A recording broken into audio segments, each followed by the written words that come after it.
होती है और एरोमेटिक कंपाउंड्स क्या होते हैं। क्लियर है यहाँ तक? बताइए बच्चों, एरोमेटिसिटी क्या होती है? पढ़ा इसके बारे में आप लोगों ने?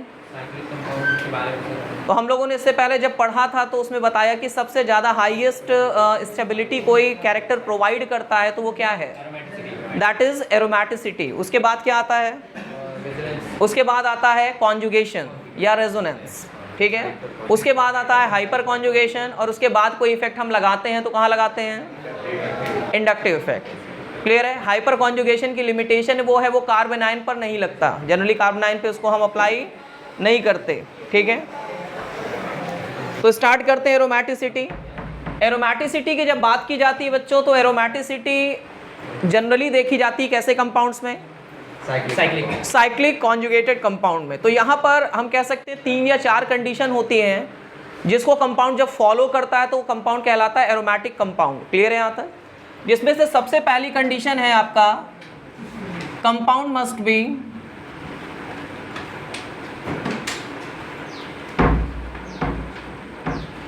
Must be cyclic. दूसरा कंपाउंड मस्ट बी कॉन्जुगेटेड या फुल्ली कॉन्जुगेटेड। क्या होना चाहिए?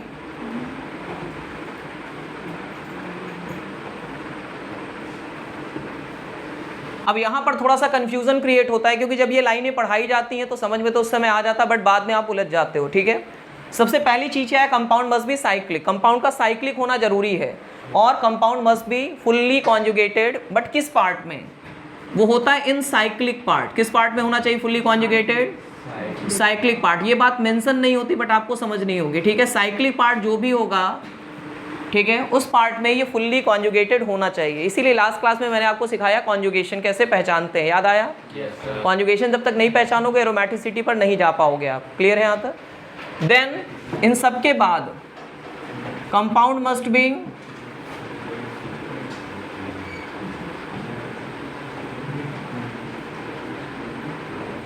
प्लेनर। कंपाउंड कैसा होना चाहिए? प्लेनर होना चाहिए, ठीक है। और इसके बाद लास्ट कंडीशन होती है number of pi electron must be 4n+2, ठीक है। और यहाँ पर n क्या होना चाहिए? 0 1 2 3, ठीक है। तो जब कोई भी कंपाउंड ये 4 कंडीशन को फॉलो करता है उस कंडीशन में वो कंपाउंड एरोमेटिक कहलाता है। आ रही है बात समझ में? अगर इन चारों में किसी एक में भी वो फेल हो गया तो वो एरोमेटिक नहीं होगा। और ये जो सीक्वेंस लिखा है इसी सीक्वेंस में इस बात को हम चेक करते हैं। सबसे पहले किस बात के लिए चेक करेंगे? इज इट साइक्लिक और not? If it is cyclic then it is conjugated और not? If it is conjugated then it is planar और not? If it is planar then is it have number of pi electron 4n+2 और not? तो इस sequence में एक एक करके check करते हैं। क्लियर है यहाँ तक?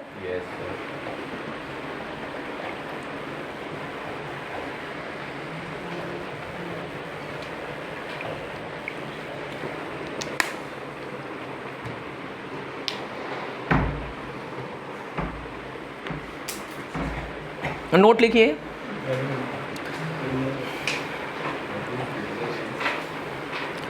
To be a compound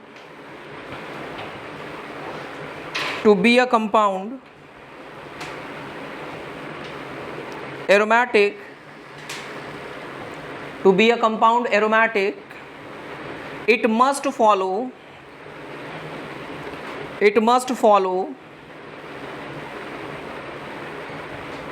all the 4 condition. It must follow all the 4 condition. It must follow all the 4 condition in sequential manner. In sequential manner.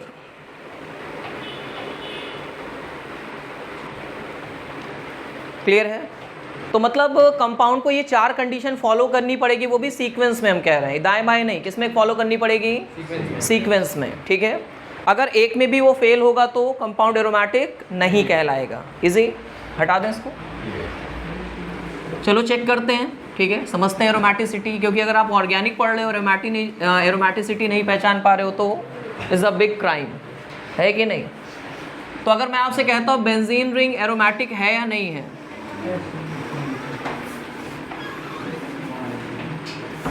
Is it aromatic और नॉन एरोमेटिक। सो चेक करना शुरू करो। सबसे पहले क्या check करोगे, it must be cyclic, ठीक है ना। तो साइक्लिक है या नहीं है, पहला कंडीशन ये साइक्लिक है। दूसरा कॉन्जुगेटेड, फुल्ली कॉन्जुगेटेड है साइक्लिक पार्ट, तो हाँ ये कॉन्जुगेटेड है। कॉन्जुगेटेड होने के बाद क्या ये प्लेनर है, तो अब क्वेश्चन उठता है how to check the planarity, how to check the planarity of organic compound. तो ऑब्वियस सी बात है, there must be hybridization of sp2 और sp। हाइब्रिडाइजेशन या तो sp2 होना चाहिए या sp होना चाहिए हर एक कार्बन का, तभी वो कंपाउंड प्लेनर होगा, नहीं तो नहीं होगा। Repeating again, for checking the planarity, notes में क्या लिखा आपने, all to be a compound aromatic it must follow all the 4 conditions in a sequence। हाँ आगे लिखना पैराग्राफ चेंज करके, फॉर चेकिंग प्लेनारिटी या planar nature, for checking planarity और planar nature of compound, for checking planarity और planar nature of compound, for checking planarity और planar nature of compound, comma, we must look for sp2 hybridized carbon, we must look for sp2 hybridized carbon, we must look for sp2 hybridized carbon।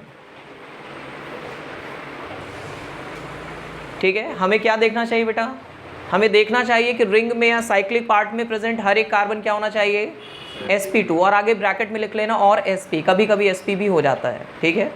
तो या तो वो sp2 होना चाहिए या फिर उसका हाइब्रिडाइजेशन क्या होना चाहिए। और आपको पता है कि डबल बॉन्ड बनाने वाला हर एक कार्बन sp2 हाइब्रिडाइज होता है, तो देखते ही पता चल गया कि इसने डबल बॉन्ड बनाया या नहीं बनाया, तो sp2 हुआ, इसने बनाया sp2 हो गया, इसने बनाया sp2 हो गया, इसने बनाया sp2 हो गया, इसने बनाया sp2 हो गया, और इसने बनाया ये भी sp2 हो गया।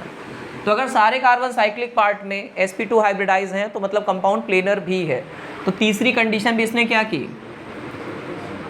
फॉलो की। अब ये प्लेनर भी है, अब लास्ट वाली फॉलो कर लेगा तो ये बन जाएगा एरोमेटिक, और नहीं कर पाया तो बन जाएगा एंटी एरोमेटिक या नॉन एरोमेटिक। क्लियर, उसकी बात भी हम करेंगे। So how many pi electrons are there, 3। Wow, I am not asking about the pi bond, I am asking about the pi electron. There are 3 pi bond which mean there is 6, there are 6 pi electron। तो यहाँ पे 6 pi electron है। किसी को कोई problem यहाँ तक बेटा? तो देखो ये जो 4n+2 रूल बनाते हैं हम इसको और सिंप्लीफाई कर देते हैं। अगर n की वैल्यू 0 हुई तो पूरी वैल्यू क्या आएगी, 2। अगर n की वैल्यू 0 हुई तो 2 आएगी, तो मतलब ये वैल्यू 2 आ जाए, 6 आ जाए, 10 आ जाए, 14 आ जाए एंड सो ऑन, तो कंपाउंड एरोमेटिक कहलाता है। You don't have to solve the equation, equation solve करने की ज़रूरत नहीं है। 2 से शुरुआत करो, 4 के गैप पे आगे बढ़ते चले जाओ, कोई दिक्कत तो नहीं यहाँ पर। 4 के गैप पे आगे बढ़ना है और जैसे ही आपको मिलेगा वो एरोमेटिक होगा, और उसके बीच में आया तो नहीं होगा। अगर मान लो 4 पाई इलेक्ट्रॉन आ जाए तो क्या है, एरोमेटिक है या नहीं है, तो आंसर है नहीं है। ठीक है, तो ऐसी कंडीशन में इसके पास कितने पाई इलेक्ट्रॉन मिल गए, सो इसने चारों कॉम्पिटिशन क्वालिफाई कर लिए हैं। Now it is aromatic. इतना आसान नहीं है एरोमेटिक होना, समझ में आ रहा है कि नहीं। जैसे किसी एग्जाम के 4 अलग अलग क्या होते हैं, स्टेप्स होते हैं, तो जब 4 अलग अलग कंडीशन को एक कंपाउंड कंप्लीटली फॉलो करता है तब जाकर वो एरोमेटिक कहलाता है। So you have to look for all that. Clear है, कोई दिक्कत यहाँ तक? साइक्लिक देखते ही पहचान लोगे। दूसरा स्टेप क्या है, कॉन्जुगेशन। लास्ट क्लास में डिस्कस किया था कॉन्जुगेशन कैसे पहचाना जाता है। तीसरा प्लेनर होना चाहिए। प्लेनारिटी के लिए हाइब्रिडाइजेशन चेक करते हैं कार्बन का, या फिर साइक्लिक पार्ट में, जरूरी नहीं कार्बन का, अगर साइक्लिक पार्ट में कोई हेट्रो एटम आ जाए, जैसे मान लो ऑक्सीजन आ जाए, या फिर मान लो नाइट्रोजन आ जाए, या सल्फर आ जाए, ठीक है, तो वहाँ भी हम चेक कर सकते हैं, बट उसके हाइब्रिडाइजेशन से ज़्यादा कोई लेना देना नहीं होता। ठीक है ना, क्लियर है यहाँ तक? तो आप जनरली कार्बन के ही हाइब्रिडाइजेशन को चेक करते हैं। हमें चेक तो करना है क्या उसी का जो साइकिल हाँ, होगा? साइक्लिक का ही चेक करना है, साइकिल में भी हो सकता है ना बेटा, बताते हैं अभी। ये क्लियर हो गया है, नोट इट डाउन। इसी पर प्रैक्टिस करानी है, फिर मीज़ोमेरिक इफेक्ट पढ़ाना है और फिर आज की क्लास ख़त्म। फिर बायो वाले जाएंगे और अपना टेस्ट देंगे।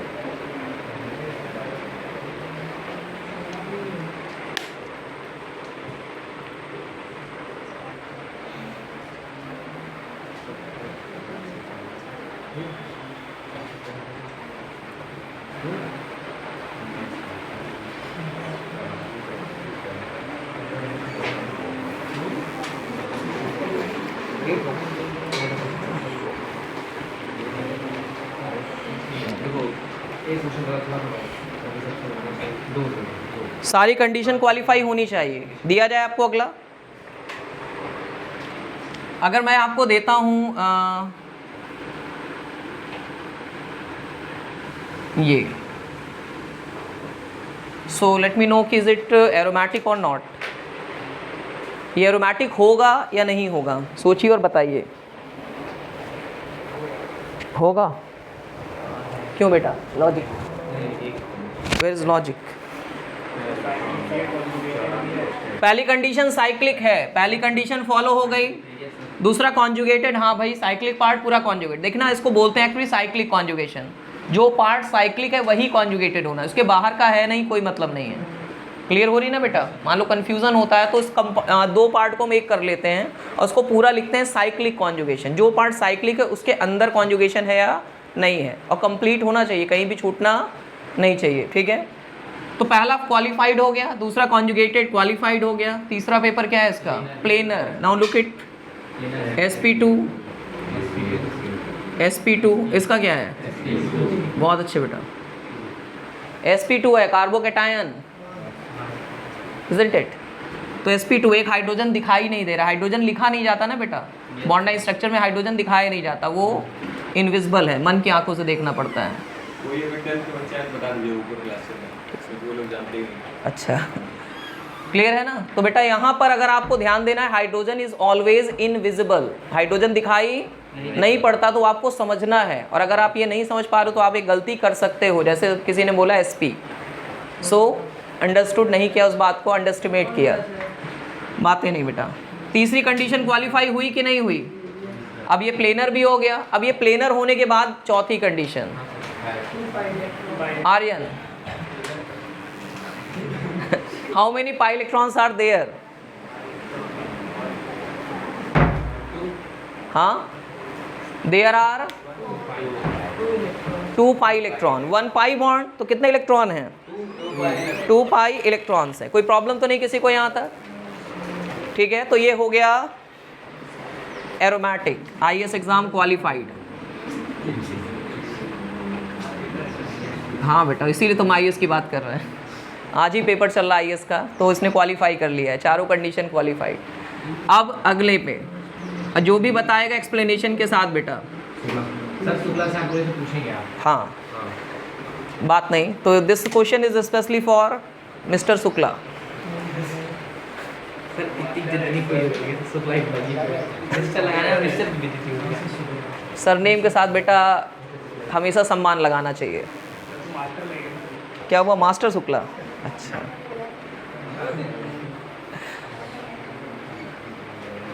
कोई भी बता सकता है विद प्रॉपर एक्सप्लेनेशन, 1 by 1 बेटा। सो फर्स्ट कंडीशन, पहला एग्जाम क्वालिफाई किया कि नहीं? Is it cyclic? हाँ बेटा। दूसरा कॉन्जुगेटेड फुल्ली, प्लेनर, देखो ये वाला sp3 है, बट एक एलिमेंट अगर एक एटम अगर ऐसा कुछ कर रहा है तो उससे कोई फर्क नहीं पड़ता। साइक्लिक मतलब प्लेनर कॉन्जुगेशन है, इट इज प्लेनर है, एक एटम से इस पर कोई इफेक्ट नहीं पड़ता, तो प्लेनर भी है। But number of pi electron कितने हैं? जहां भी निगेटिव चार्ज होता वहां लोन पेयर। अब कुछ समझ में आ रहा है लिंक कि मैं पहले क्यों चिल्लाता आ रहा हूं कि निगेटिव चार्ज के साथ एक्स्ट्रा लोन पेयर होता है, क्योंकि आगे के कॉन्सेप्ट में उसकी जरूरत पड़ेगी। अगर तुम उसको नहीं समझोगे तो गलत कर दोगे। Then how many lone pair भी पाई इलेक्ट्रॉन में काउंट होता है ना? तो कितने इलेक्ट्रॉन है? पाई इलेक्ट्रॉन कितने बेटा इसके पास? हाँ 4 पाई इलेक्ट्रॉन। तो ये क्या है? ये एरोमेटिक नहीं है। अब एक इंटरेस्टिंग बात मैं आपको बताता हूँ, जो लास्ट वाली कंडीशन है वहाँ से कंपाउंड को पकड़ा जाता है एरोमेटिक और एंटी एरोमेटिक। अगर पहली 3 कंडीशन फॉलो हो रही है, चौथे में अगर 2 इलेक्ट्रॉन है, 6 इलेक्ट्रॉन है, 10 इलेक्ट्रॉन है या 14 इलेक्ट्रॉन है तो एरोमेटिक है। और अगर उसके बीच के गैप पे आ रहा है, मतलब 4 इलेक्ट्रॉन आ रहा है, सुन रहे हो, 8 आ रहा है, बीच में 12 आ रहा है, तो ऐसी कंडीशन में वो क्या हो जाएगा? It will B anti aromatic. कोई दिक्कत तो नहीं है? It will B anti aromatic. ठीक है, कोई प्रॉब्लम यहाँ तक? नोट डाउन कर लीजिए इसको। सो नोट लिख लो, नोट हेडिंग डाल दो एंटी एरोमेटिक कंपाउंड्स। फिलहाल ये एरोमेटिक नहीं है तो क्या है? फिर ये एंटी एरोमेटिक है। नोट में लिखो, if a compound follow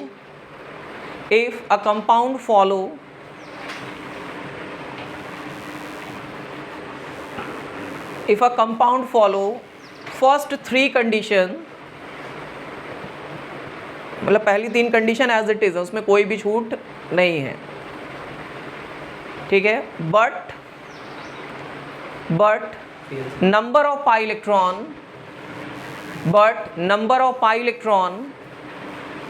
in compound bracket में लिख लेना, in cyclic part only, बाहर की बात ही नहीं कर रहे हैं। number of electron in cyclic part only is क्या होना चाहिए बेटा? इसके गैप में आ जाओ। 2 के बाद क्या आता है? समझ पा रहे हो ना?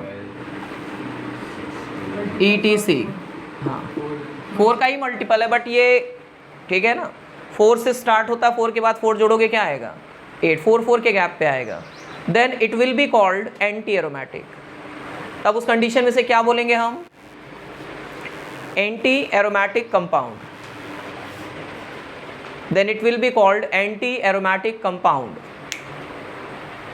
उस कंडीशन में ये कहलाएगा एंटी एरोमेटिक कंपाउंड। कोई दिक्कत तो नहीं किसी को यहाँ तक? आगे लिख लेना, आगे anti aromatic compounds are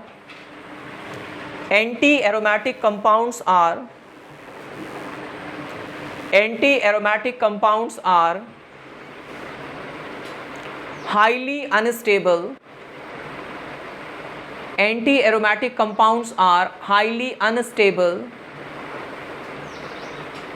anti-aromatic compounds are highly unstable as well as very very reactive।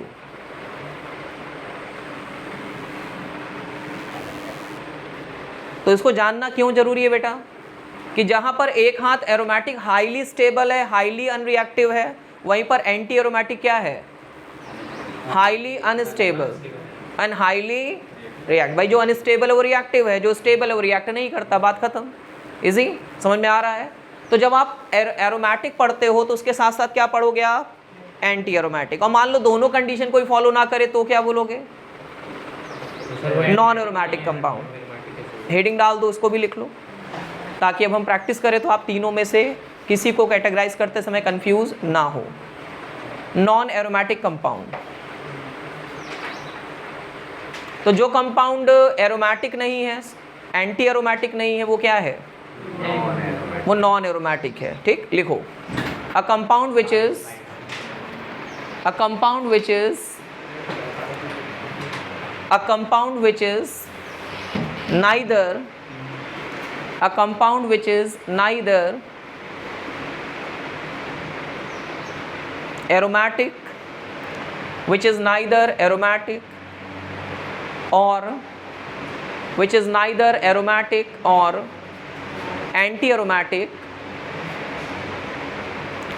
neither aromatic, or anti-aromatic, are called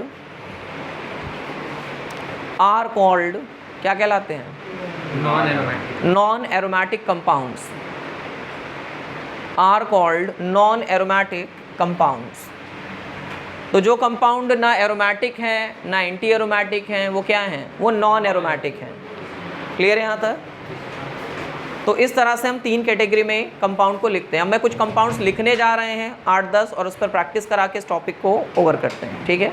हटा दें बेटा।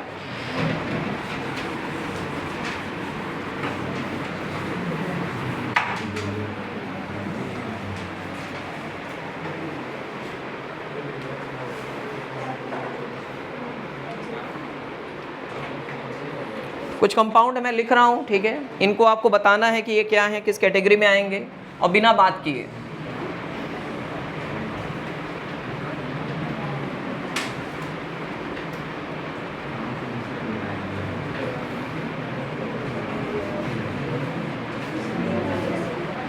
नोट करो बेटा इसको।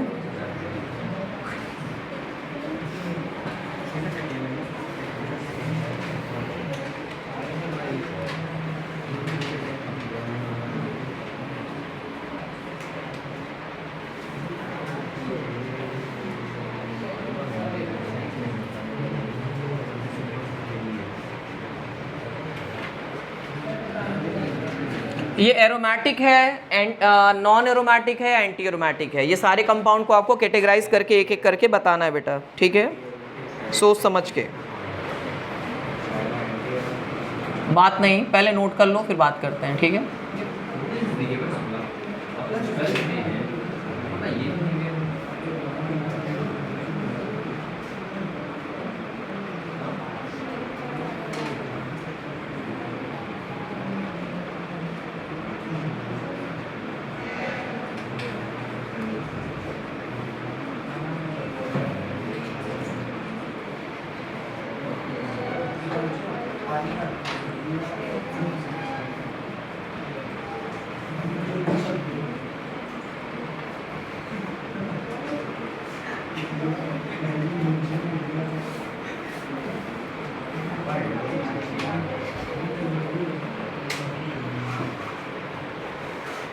बातें नहीं।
Always keep in mind hydrogen is always there when there is no.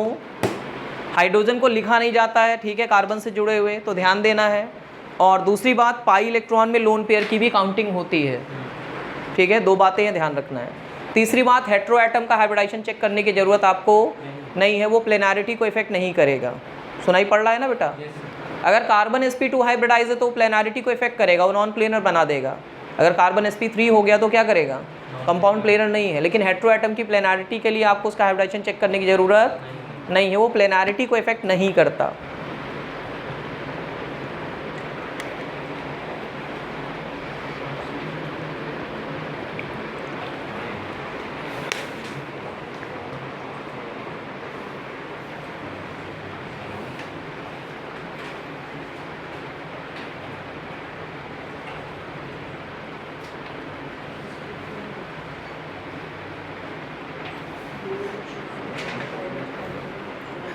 बातें नहीं बेटा।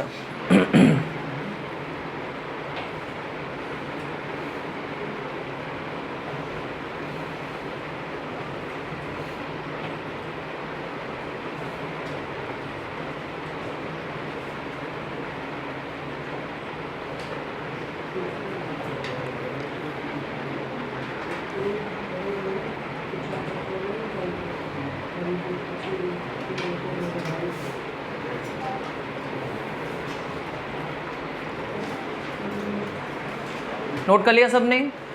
शुरू किया जाए एक एक करके। हाँ भाई, तो सबसे पहला कंपाउंड, इज इट एरोमेटिक और नॉट? कंडीशन नंबर 1, साइक्लिक है, कॉन्जुगेटेड है, प्लेनर है, नंबर ऑफ पाई इलेक्ट्रॉन कितने हैं? 6 हैं, पक्का ना? Okay, so it is aromatic, qualified हो गया, चारों एग्जाम क्वालिफाइड है। अगला, साइक्लिक है, प्लेनर है, कॉन्जुगेटेड है, पाई इलेक्ट्रॉन कितने हैं? 4 पाई इलेक्ट्रॉन, ये एंटी है, एंटी एरोमेटिक। आसान है। इसमें बताओ बेटा, साइक्लिक है, कॉन्जुगेटेड है ना? सोच लो, मन की आंखों से देखो बेटा।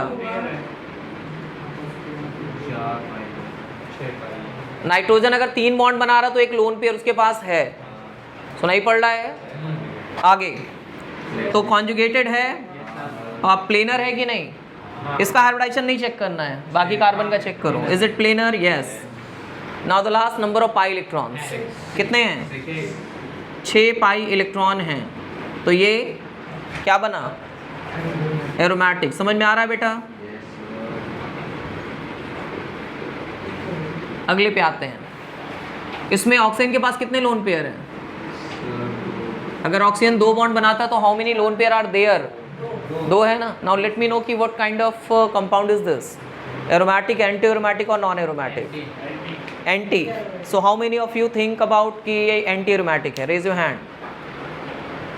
पूरा हाथ उठाया करो, ये आधा अधूरा वाला बेटा गलत काम है, ठीक है? तो 90% क्लास कह रही है कि एंटी एरोमेटिक कंपाउंड, बट मैं कह रहा हूँ कि एरोमेटिक कंपाउंड है, इसीलिए तो ये क्लास रखी गई है, यही समझाने के लिए कि क्या है ये एरोमेटिक है, इसीलिए क्लास रखी गई है। अब भी कितने लोग मुझसे एग्री हैं या नहीं हैं? अगर मैं कहूँगा अभी एक एग्री नहीं है भाई, वो एंटी पार्टी में, और कितने लोग एग्री हैं? मैं कह रहा हूँ एरोमेटिक है। नहीं सर, है नहीं। अगर आप मेरी बात से कितने लोग एग्री हैं? है ना? समझाते हैं कैसे, ध्यान देना बेटा। आपको पढ़ाया गया है, इसीलिए तो क्लास चली रही है भाई, कि थोड़ा डेप्थ में चीज़ों को समझो। देखो, एक चीज़ मैंने समझाई थी कि लोन पेयर 2 तरह के होते हैं, याद आया? एक लोकलाइज लोन पेयर और एक होता है डी लोकलाइज। डी लोकलाइज वो जो अपने प्लेस को छोड़ के रेजोनेंस में शामिल हो सकता है, ठीक है ना? और लोकलाइज वो जो अपना प्लेस नहीं छोड़ता। तो रेजोनेंस उतने ही लोन पेयर उठाता है जितनी उसको ज़रूरत होती है। सुनाई पड़ रहा है ना? रेजोनेंस के लिए जितने लोन पेयर की जरूरत पड़ती उतना lone pair D localise lone pair कहलाता है। जो बच गया वो लोकलाइज है।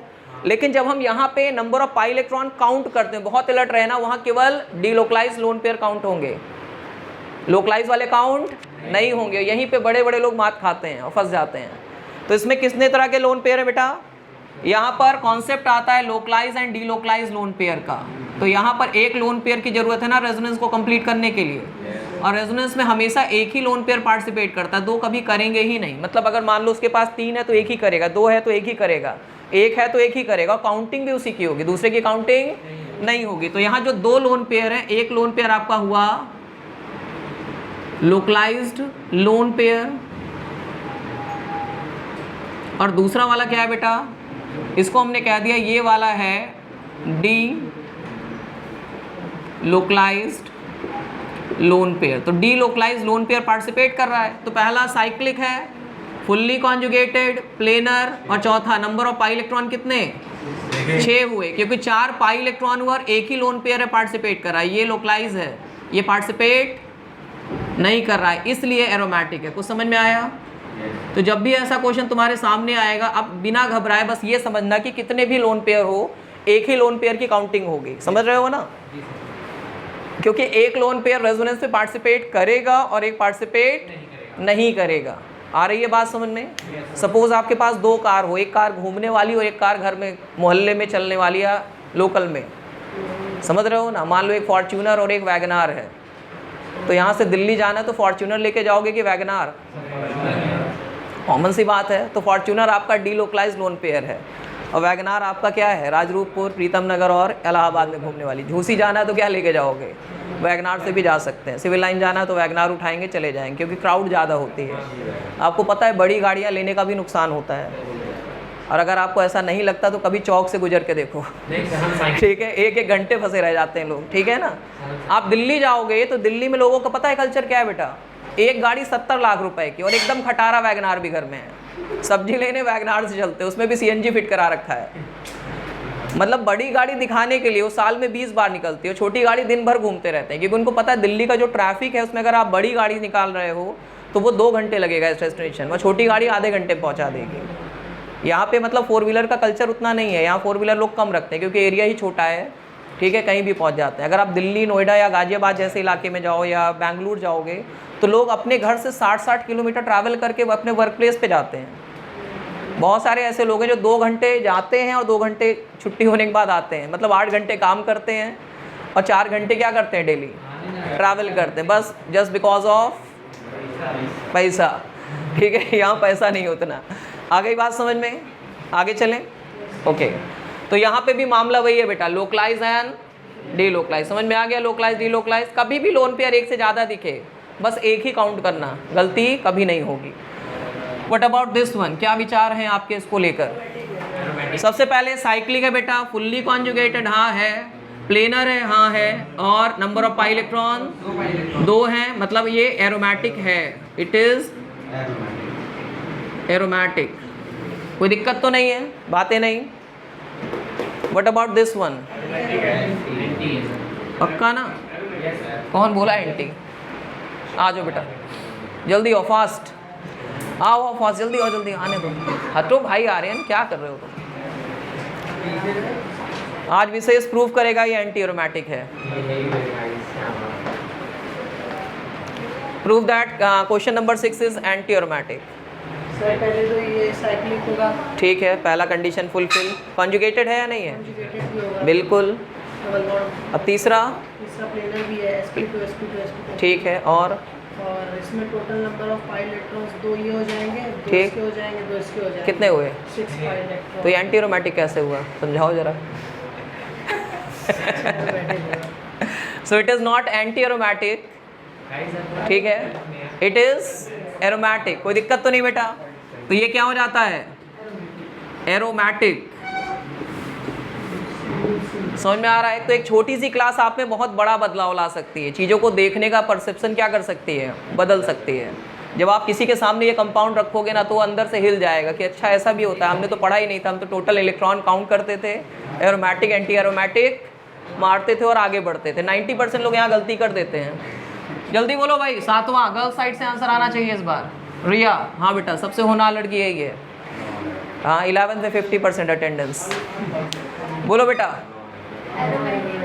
एरोमेटिक है। कोई और समझदार? सबसे पहले क्या होता है बेटा? साइक्लिक। साइक्लिक है या नहीं है? कॉन्जुगेशन पूरा है? नहीं, कॉन्जुगेशन पूरा नहीं है। पूरा सिस्टम साइक्लिक पार्ट कॉन्जुगेटेड होना चाहिए ना, वो कॉन्जुगेटेड नहीं है। कोई दिक्कत तो नहीं है भाई? ये इसने धोखा दे दिया है। कॉन्जुगेटेड छोड़ो, ये प्लेनर भी नहीं है। अगर एक क्या है आपका sp3 है तो फिलहाल तो वो कॉन्जुगेटेड ही नहीं है, तो पहले ही बाहर हो गया ना, बाकी चीज़ों को हम चेक नहीं कर रहे हैं। तो ये क्या है? पहली कंडीशन के बाद पहले एग्जाम में ही पास हुआ, दूसरे में फेल हो गया, तो ये नॉन एरोमेटिक है। इजी, ध्यान दिया करो बेटा क्लास में। ओवर कॉन्फिडेंस नहीं कि हमने पढ़ा है, हमको आता है, ठीक है ना? What about this one? Aromatic, non aromatic, anti aromatic. Aryan, क्या होगा बेटा ये? Anti. Very good. Cyclic, conjugated, planar and number of pi electron 4 है, क्योंकि 2 पाई बॉन्ड है तो 4 पाई इलेक्ट्रॉन, बन गया ये एंटी।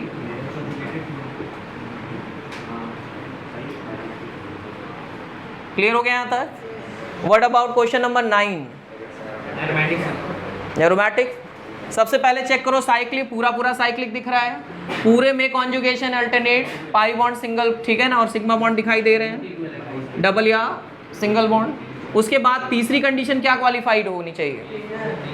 प्लेनर भी है। और नंबर ऑफ पाई इलेक्ट्रॉन कितने हैं? 10 है ना, तो काम खत्म। Aromatic. Now the last, non aromatic. पहला आंसर आ गया। सोच लो बेटा, 1 मिनट सबको दे रहे हैं, आराम से सोच लो। और कोई बोर्ड पे आना चाहे तो आ सकता है समझाने के लिए।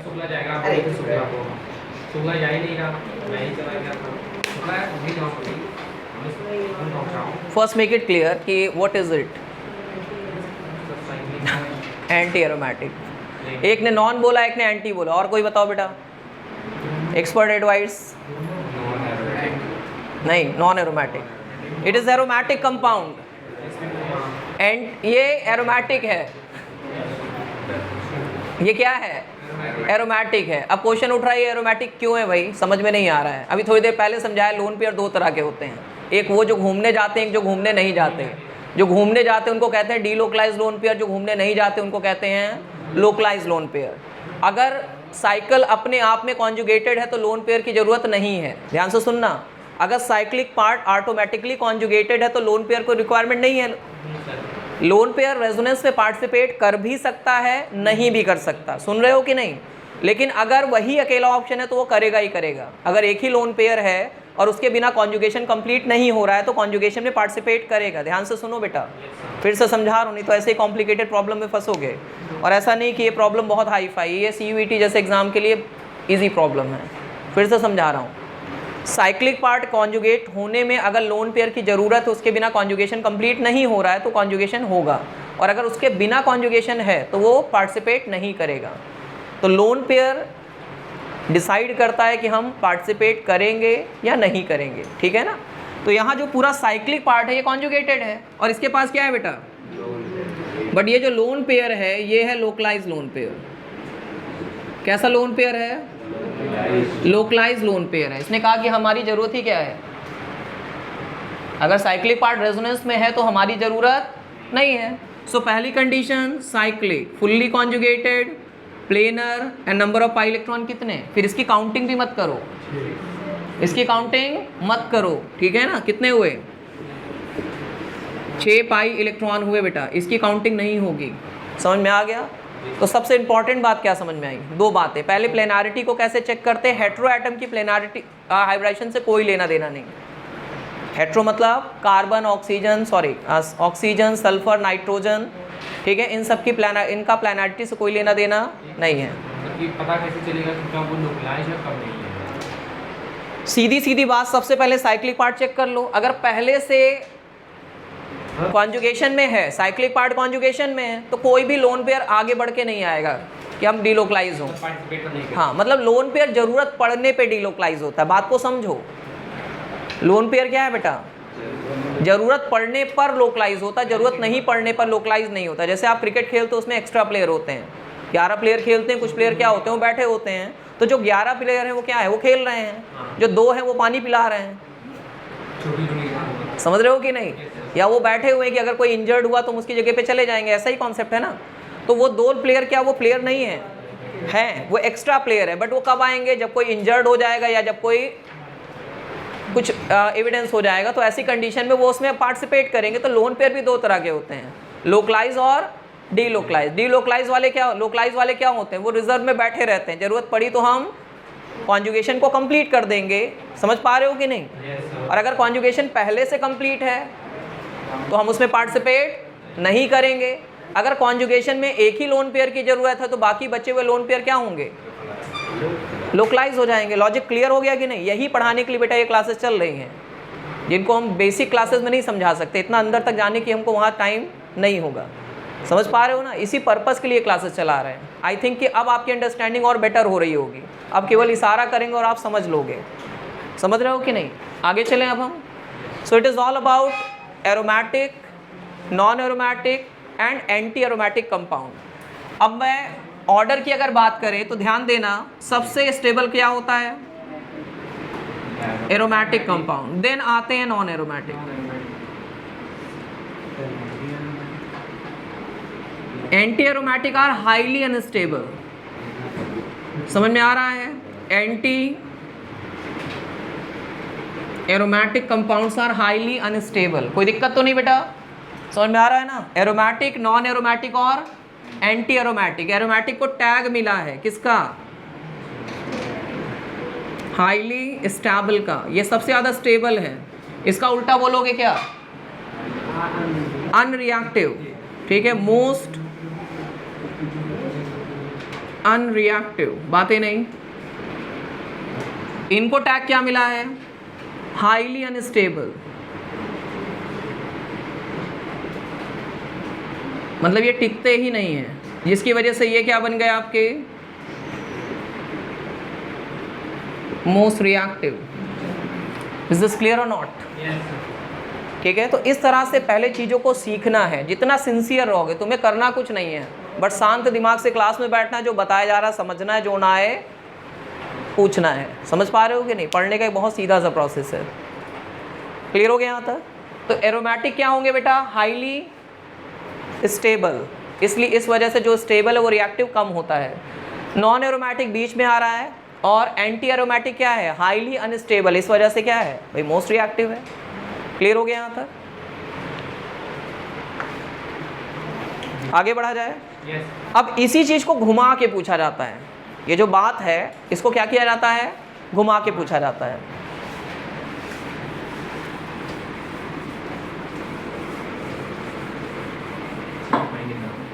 क्वेश्चन लिखिए।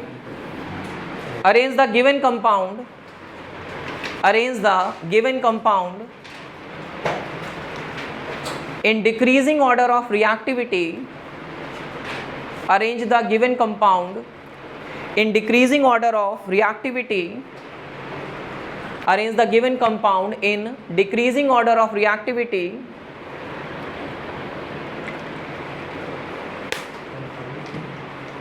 ठीक है, कौन कौन से कंपाउंड है ध्यान दीजिए।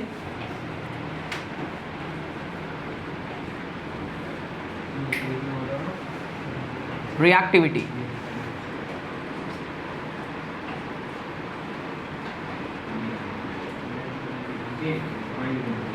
बातें नहीं, प्रॉपर एक्सप्लेनेशन चाहिए। जो एक्सप्लेनिंग करेगा वो बोर्ड पे आएगा बेटा। 2 मिनट देना सोचने के लिए, उसके बाद बोर्ड पे आके आप एक्सप्लेन कर सकते हो। कोई भी, any one of you can come to board and explain it. पूरे 2 मिनट हैं आपके पास, ठीक है? ट्राई मारिए। स्टेबिलिटी के इंक्रीजिंग बोला है कि डिक्रीजिंग बोला है? Decreasing. Decreasing, okay. Decreasing order of stability.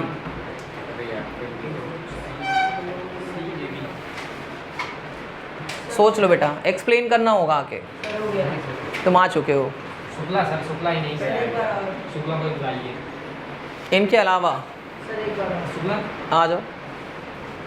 एक मौका और दिया जाता है ज़िंदगी में, है कि नहीं? चीज़ों को सुधारने का। पहले समझाओ कि कंपाउंड क्या है बेटा। बातें नहीं, एक्सप्लेन करिए कि कंपाउंड क्या है पहले। पहले वाला क्या है बेटा? एरोमेटिक, एंटी एरोमेटिक या नॉन एरोमेटिक? साइक्लिक होगा ये। हाँ, उसके बाद कॉन्जुगेटेड नहीं होगा, तो क्या किस कैटेगरी में डालोगे? ये होगा नॉन एरोमेटिक। लिख दो। नॉन एरोमेटिक होगा। ये वाला आपका हो गया नॉन एरोमेटिक। बातें नहीं। दूसरा साइक्लिक भी होगा, कॉन्जुगेटेड होगा और प्लेनर भी होगा। और लेकिन इसमें टोटल पाई इलेक्ट्रॉन कितने हैं? 4 पाई इलेक्ट्रॉन्स हैं। तो किस कैटेगरी में डालोगे इसको? Anti aromatic. ये एंटी हो गया, ठीक है। ये किस कैटेगरी में डालोगे? साइक्लिक। साइक्लिक होगा, हाँ। कॉन्जुगेटेड होगा और प्लेनर भी होगा। और टोटल पाई इलेक्ट्रॉन्स होंगे इसमें 2 पाई इलेक्ट्रॉन्स। कितने? तो ये किस कैटेगरी में है? एरोमेटिक। ओके, तो स्टेबिलिटी के डिक्रीजिंग ऑर्डर में बोला गया है। हाँ सर, डिक्रीजिंग। डिक्रीजिंग ऑर्डर में अरेंज करो। सबसे ज़्यादा स्टेबल कौन है? बी सबसे ज़्यादा स्टेबल है। स्टेबिलिटी के डिक्रीजिंग है, सबसे ज़्यादा स्टेबल कौन? फिर गड़बड़ कर रहे हो। सबसे ज़्यादा स्टेबल क्या होता है? Stable. Which is most stable? Sir reactive आपने रिएक्टिविटी बोला है। रिएक्टिविटी बोला। ओके, रिएक्टिविटी के ओके सबसे ज़्यादा रिएक्टिव कौन है? बी है। फिर क्या है? फिर क्या है? सी। वेरी गुड, सही है। तालियां बजाइए भाई। ठीक है, आपको भी आना चाहिए। अगली बार आपको बुलाएंगे हम। तो देखो, बेसिक सा लॉजिक लगाया हम लोगों ने। बात नहीं, रिएक्टिविटी की बात करोगे तो एंटी एरोमेटिक सबसे ज़्यादा रिएक्टिव होते हैं, और स्टेबिलिटी की बात करोगे तो एरोमेटिक सबसे ज़्यादा स्टेबल होते हैं। बहुत बेसिक सी चीज़ है बेटा, ये अभी पढ़ाई जा रही है, आगे नहीं पढ़ाया जाएगा, ना समझ में आएगा, मैं अभी से बता रहा हूँ, ठीक है। कोई दिक्कत यहाँ तक? तो ये ऑर्डर था किसका? ऑर्डर ऑफ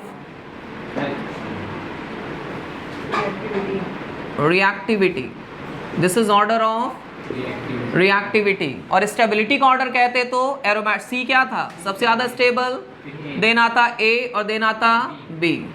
ये ऑर्डर किसका होता? स्टेबिलिटी का। क्लियर हो गया यहाँ तक? सो इस तरह से एरोमेटिसिटी का लेना देना हमसे है, और एरोमेटिसिटी जो स्टेबलाइजेशन प्रोवाइड करता है वो हाईएस्ट डिग्री ऑफ स्टेबलाइजेशन है। आ गया समझ में? अब आपने जितना भी सीखा उसका एक एप्लीकेशन देते हैं कि कैसे इन सारी चीज़ों से रिलेटेड क्वेश्चन बनते हैं। क्लियर है? आप हमेशा ही उम्मीद करते हो आपको जितना थोड़ा सा पढ़ाया गया उतने से ही क्वेश्चन बने और आप उसको कर लो, ऐसा ही उम्मीद करते हो। लेकिन जब आप एग्ज़ाम में जाते हो तो वहाँ पे जो क्वेश्चन होते हैं वो मल्टीपल डिसिप्लिन से होते हैं, अलग अलग कॉन्सेप्ट के क्वेश्चन को एक साथ रख दिया जाता है, जिस पर आप हैबिचुअल नहीं होते अगर आप प्रैक्टिस सेट नहीं लगा रहे हो। तो एक क्वेश्चन और देते हैं, फिर हम अगले कॉन्सेप्ट पे मूव कर जाएंगे। ठीक है, हटा दें इसको।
ठीक है, मान लो मैं आपको ये 3 कंपाउंड दे दूं और आपसे पूछूं कि which one is highly reactive, सबसे ज़्यादा रिएक्टिविटी इन 3 में से किसकी है?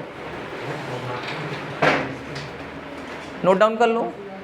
क्वेश्चन है which one of them is highest या highly reactive? Which one of them have highest reactivity या हाईली रिएक्टिव? सबसे ज़्यादा रिएक्टिव कौन है इन तीनों में से?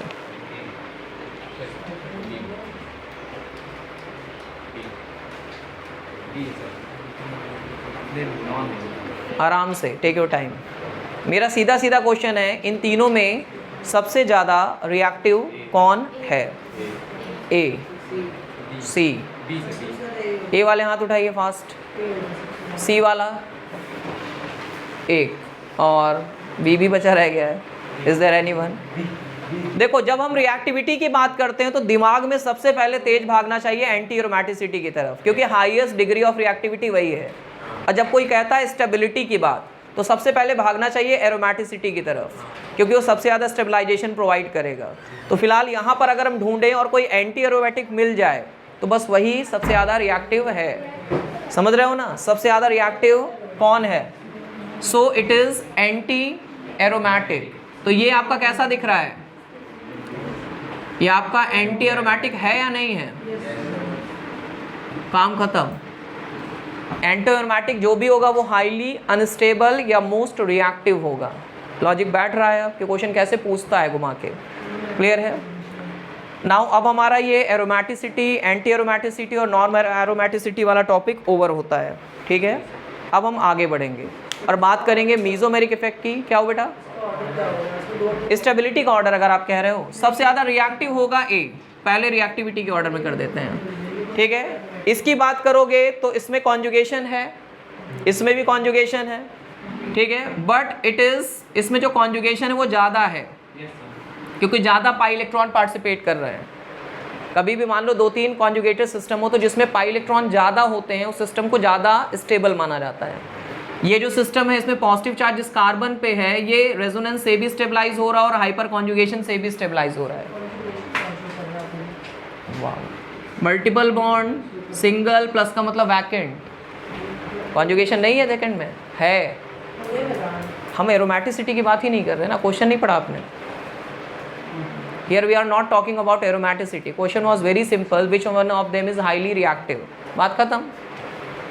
समझ रहे हो ना, एक टॉपिक को एक जगह पढ़ते हो बट ऐसी कोई गारंटी नहीं है ना कि जो क्वेश्चन पूछेगा वो केवल उसी में से पूछ लेगा। सुन रहे हो कि नहीं? ये आदत आपको छोड़नी पड़ेगी। जब तक ये आदत नहीं छोड़ोगे कंपटीशन से बहुत दूर रहोगे आप, क्योंकि कंपटीशन आपकी ओवरऑल नॉलेज चेक करता है और आपस में उनको कैसे, ठीक है ना, यूज़ करना, इस पर बात होती है। तो सबसे ज़्यादा रिएक्टिव क्या बनेगा? ए है। ये कम है तो फिर बी, और सबसे कम रिएक्टिव सी है। इसमें कॉन्जुगेशन दोनों में, इसमें भी कॉन्जुगेशन, इसमें भी। इसमें कॉन्जुगेशन ज़्यादा है क्योंकि ज़्यादा पाई इलेक्ट्रॉन इन्वॉल्व हो रहे हैं, इसमें कॉन्जुगेशन थोड़ा सा कम है। कल मैंने आपको एक नोट्स फॉरवर्ड किए है सभी को, अगर आप उसको पढ़ लेंगे तो आपकी नॉलेज और इम्प्रूव हो जाएगी। क्लियर है? 17 या 18 पेज की है, या इससे कम है, 15 पेज की है। ठीक है, पढ़ लीजिएगा अच्छे से। आगे चला जाए बेटा, जरूर पढ़ लीजिएगा, पॉसिबल होगा तो उसको जरूर पढ़ेंगे। हटा दें इसको। तो अब हम नए टॉपिक की तरफ मूव कर रहे हैं बेटा, and that is mesomeric effect, and this is the last topic of revision class. ठीक है, इसके बाद हमारा रिवीजन ओवर होगा। जब हम अगली बार मिलेंगे तो जहां से हम लोगों ने हैलो एल्केन हैलोरीन को रोका था वहीं से हम आगे बढ़ जाएंगे। पहले आगे पढ़ाएंगे फिर टेस्ट। टेस्ट छोटा होगा, आधे घंटे का। ठीक है, टेस्ट छोटा रखेंगे, अभी ज़्यादा हैप्टिक नहीं। तो हेडिंग डाल दीजिए,